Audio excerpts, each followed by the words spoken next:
Hi, I'm Emily from Life So Savory, and today I'm going to show you 5 easy ways to gather fabric.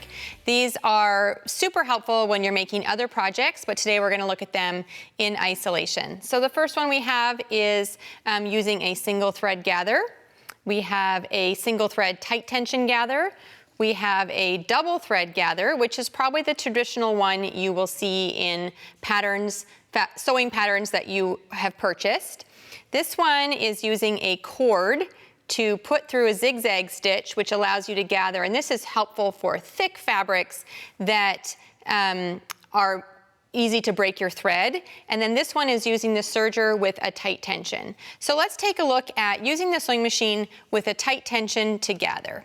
So this one is very simple.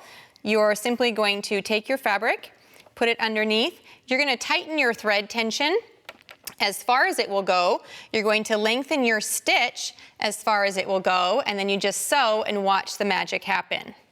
So as we stitch along, we'll start to see the fabric gather up as we're sewing. And this is because that thread tension is quite tight and keeping the thread long allows it to pull and gather as we go. Now, you don't want to use your automatic thread cutter when you are finished gathering, because we want those tails, because from there you can pull the thread to adjust the gathers to be more gathered or less gathered as you want. Let's do that same thing on a serger. This is great when you also want to finish the edge that you're sewing. So we're going to tighten our needle threads. I don't usually do them all the way. You're going to raise the number on your differential feed, and you're also going to raise the number on your stitch length. And from there, we can run our fabric through the machine, and it will gather and finish the edge as we sew it.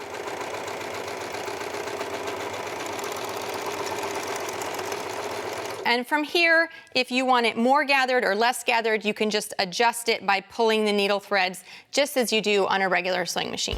So from there, you can see that there are lots of different ways that you can gather fabric depending on the project that you are making.